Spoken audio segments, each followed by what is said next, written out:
छोड़ बेटा, एक दिन पराए घर जाएगी। हरीश जी भाई साहब, मैं बोलता हूँ हम छोरों को भी भेजो पराए घर। हाँ। नहीं, हम भी हमारा टैलेंट बता के आएंगे। दूसरों की परिवार की जमी जमाई रंगोली पे पानी कैसे बोला जाता है। अगर व्यंग के साथ एक लाइन और एक टिप्पणी संस्कार की कर दूं तो आपके तालियों से लहराते हुए हाथ देखना चाहता हूं। मित्रों, एक समय था जब घर के बुजुर्ग खांसते थे, बहुएं घर के अंदर हो जाया करती थी। आज बहुएं खांस देती है, हमारे बुजुर्ग वृद्धाश्रम पहुंच जाते हैं। हिमांशु पवन शर्मा इस पुनीत पावन मंच से एक गारंटी और एक टिप्पणी गारंटी के साथ कर रहा है। इस देश में एक लड़का ऐसा बता देना जिसने शादी नहीं की हो और उसके माँ बाप वृद्धाश्रम के लिए मजबूर हो। हमारे ऊपर हर बार इल्जाम लगाया जाता है, महिलाओं के लिए बोला जाता है they are kind hearted, they are, इनमें बिल्कुल दिल नहीं होता। आप बिल्कुल ये सोचना ही मत। एक आंटी इतनी बड़ी टिक्की लगाती थी, ऐसा लगता था किसी का सिक्का चिपका दिया। मैंने आंटी इतनी बड़ी बिंदी, बोले माँ कहती थी कि इससे पति की आयु बढ़ती है। बिंदी थोड़ी छोटी हो गई। मैंने कहा आंटी क्या हुआ? बीमार है यार। बिंदी कुछ दिन बाद और छोटी। मैंने कहा आंटी आईसीयू में चले गए। बिंदी एक दिन बिल्कुल बारीक। मैंने कहा आंटी आप, डॉक्टरों ने कह दिया इनको घर लेके चले जाओ, इनका कुछ भी नहीं हो सकता है, परेशान हो गए। मैं क्या करूं, मैं समझ नहीं रहा। कमाल हो भाई, लाफ्टर की दुनिया का बड़ा आर्टिस्ट आज नीम का थाना आया है। बहुत आनंद आ रहा हो तो एक बार जोरदार तालियां हिमांशु को। हकीकत बात कर रहा हूँ सर, 20 दिन पहले मुझे पटना इंटरनेशनल एयरपोर्ट पर बिंदी फूल में खुश होकर चिल्लाया। मैंने कहा आंटी बधाई, लगता अंकल ठीक हो गए। बोला काहे का, वो तो कब के निपट गए, मैंने ही दूसरी शादी कर ली। मैं जानता हूँ महिलाएं बैठी है, मुझे ये बात बहुत अच्छे से मालूम है। मैं खुद एक बेटी का पिता हूँ और 2 लाइनें लिखती है मेरी कलम कि मरुस्थल में मीठे पानी के कूप सी होती है ये बेटियां, हाँ यही बच्चियां साक्षात लक्ष्मी के रूप सी होती है। पर वाह नहीं भाई साहब, मेरी दिक्कत यह है कि ये लक्ष्मी का रूप मेरे को मेरी ही बेटी में दिखता है। मेरे ससुर की बेटी में तो भवानी ही नजर आती है। एक दिन मैंने मेरे ससुर जी को फोन लगाया, उन्होंने बोला हाँ हिमांशु जी बताओ क्या। ये बच्ची किसी की खो गई है, ये भी आप बिल्कुल टेंशन मत लीजिए। देखिए जब 50% आरक्षण की बात आती है, हिमांशु भवंडर समाज में एक बात करता है, केवल 1.5 मिनट आपके बीच में हूं। 50% आरक्षण की बात आती है तो सारे विलन हम पे ही क्लिक देते हैं। जब पुरुष और महिला बराबर हैं तो नेगेटिविटी भी आप बराबर देखिए। मैं एक छंद पढ़ता हूँ, कविता दीदी सुनिएगा। मंच को समर्पित करता हूँ, आप लोगों को समर्पित करता हूँ, सुनिए। स्वागत जी। कि रावण का अहंकार कंस जैसा क्रोध है तो कालकूट मंथरा की बोली का भी देखिए जी। वो जिसकी बेटी थी वो ले गए, अब आप ससुर की बेटी के पति को सुन लो। मैं बहुत गरीब और दुखी आदमी हूँ भाई साहब। 15 दिन के कवि सम्मेलन के बाद घर गया, आपको आपके घर पे खाना परोसा जाता होगा, मुझे डाला जाता है। रामू जी जो भी है मां समझ रही हूँ कि खाली बेटी आई है, घराड़ी सागे को नहीं आई। बिन बेरो है कि रामू जी बोल जाए। रात 2:30 बजे घर पहुंचा, मेरी घरवाली खाना ऐसे दे रही है मेरे को।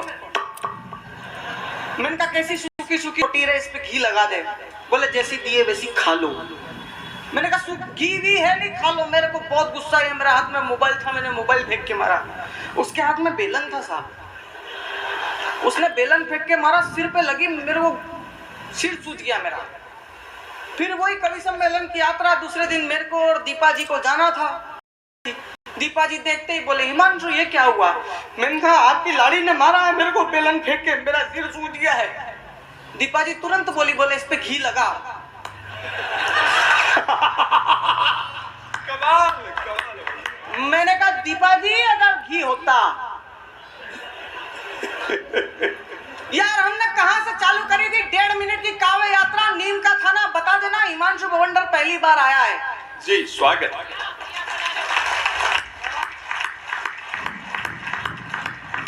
हम लोग कितने नकली हुए यार। शब्द का विधान नहीं, हमने हमारी मानवता कहां छोड़ दी।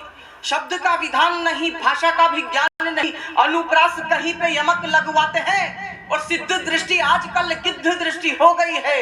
नेत्रों में यमक लगवाते हैं, गरीबों की गरीबी का बनाते हैं उपहास, खाए को दांत में कनक लगवाते हैं और पहले भाव पूछते हैं मीठे अमरूदों का, फिर अमरूदों पे नमक लगवाते हैं। वाह वाह वाह वाह वाह वाह वाह हिमांशु जी वाह। हिमांशु गवंडर को इस बात का गुमान नहीं है कि सुष्मिता सेन ने उसे ऑन स्क्रीन 7 बार गले लगाया। हिमांशु गवंडर को इस बात का भी गुमान नहीं है कि भारत के सबसे बड़े चैनल सोनी एंटरटेनमेंट टेलीविजन के भारत के सबसे बड़े laughter show India laughter champion के फाइनल में जाकर के खड़ा हुआ। मुझे इस बात का गुमान है कि मैं इस सरस्वती के मंच से वहां तक गया हूं, वहां से यहां तक नहीं आया हूं। केंद्र सरकार की आत्मनिर्भर भारत नीति से प्रभावित होकर विनोद शुक्ला घर में घुसा और उसकी बीवी से बोला, मैं लाऊं, इसका आटा बनवाऊं और रोटी के लिए तेरा मुंह देखूं, हट नहीं खाना, हट। आत्मनिर्भर भारत अंदर समाया। हरीश भाई साहब जी किचन में गया, 4 ब्रेड गरम करी हरी चटनी के साथ। 2 घंटे हो गए, भाभी जी सर खुजा के मरी है, मेहंदी गला के रखी थी। अरे आत्मनिर्भर बात। हाँ, तो सरकार की नीतियां सरकार तक रहने तो लाइफ में मत लेके आओ। मैं और डॉक्टर साहब कोटा से जयपुर के हम बस में बैठे, थोड़ी देर बाद बस में एक खूबसूरत लड़की खड़ी, डॉक्टर साहब ने कोनी मारी, बोला उधर जाके बैठ। मैं बेचारा उधर जाके बैठ गया। अब वो यात्रा उस मुकाम पे पहुंच गई कि इन दोनों ने इनके नंबर आदान प्रदान करने की सोची। मेरी छाती पे लौट रहे सांप। अब डॉक्टर का नंबर तो उस लड़की ने फीड कर लिया। अब जैसे ही डॉक्टर साहब उस लड़की का नंबर फीड करते, डॉक्टर साहब के मोबाइल की बैटरी डाउन। डॉक्टर साहब ने मेरी तरफ देखा, शर्ट में लगे पेन की तरफ देखा, मैंने पेन निकाला खिड़की से बाहर। डॉक्टर साहब बोले, क्यों रे बवंडर ये क्या करा? मैंने कहा ना खाऊंगा ना खाने दूंगा।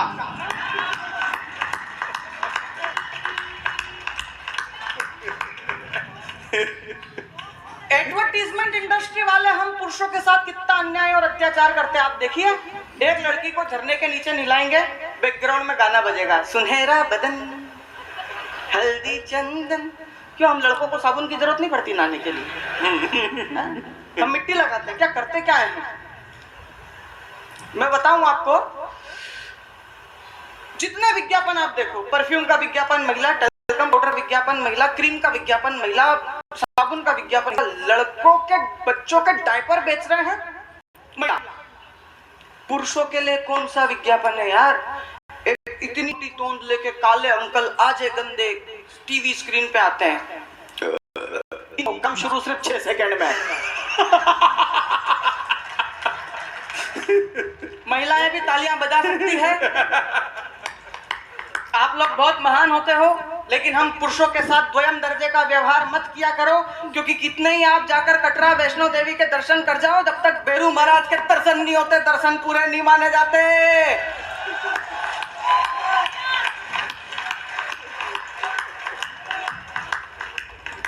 मतलब मंच पे से बातें होती है, ऑब्जर्वेशन देखो आप। मैं एक एक चीज डीपली घुस के लाया हूं केवल पुरुषों के अधिकार के लिए।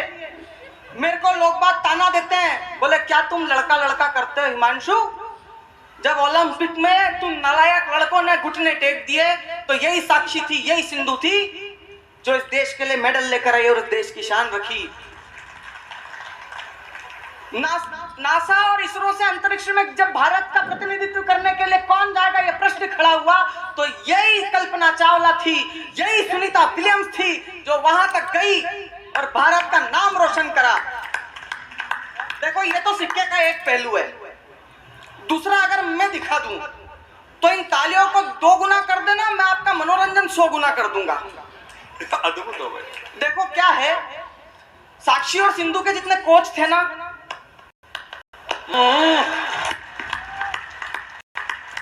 नासा और इसरो में कल्पना चावला और सुनीता विलियम्स के जितने मेंटर्स थे वो सब पुरुष थे। इस चीज से एक बात शुद्ध रूप से साबित होती है कि अगर महिला पुरुष की बात सुने, उस बात पे अमल करे, ज्यादा अपना दिमाग ना लगाए, तो चांद तक जा सकती है।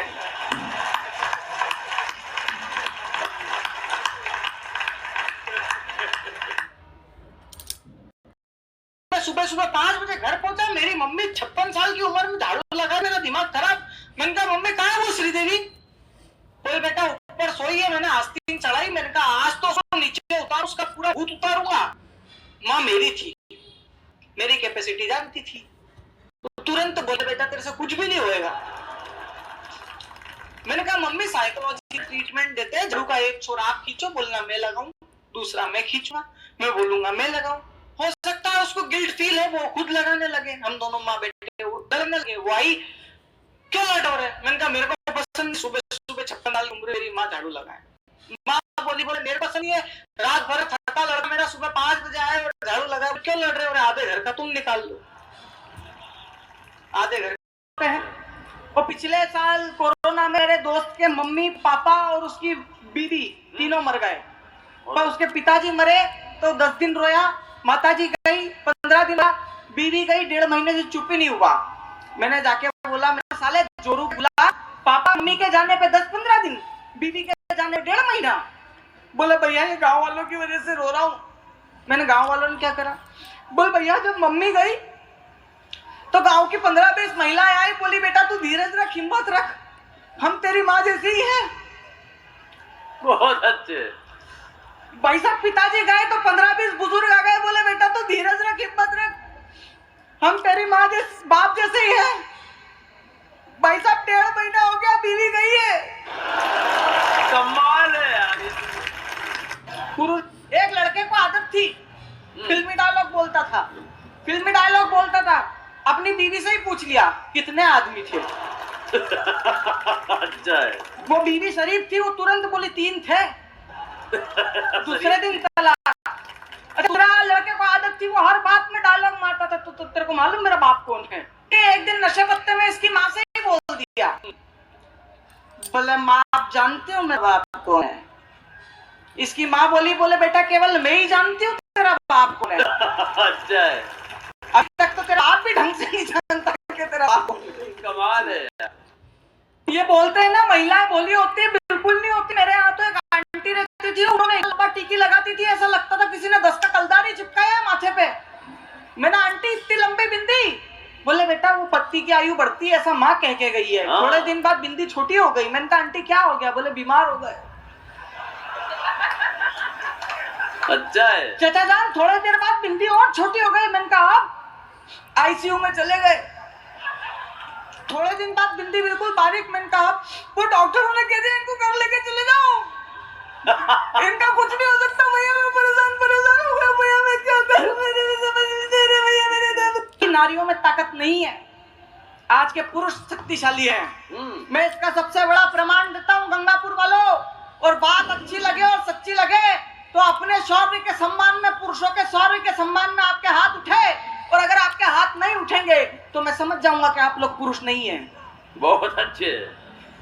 मित्रों, जब भी कोई लड़का या जब भी कोई पुरुष किसी सेन भगत की दुकान से या दाढ़ी कटिंग की दुकान से घर आता है तो आते ही सबसे पहले नहाता है। किसी महिला में इतनी ताकत के ब्यूटी पार्लर से आए। वाह बहुत अच्छे बेटा।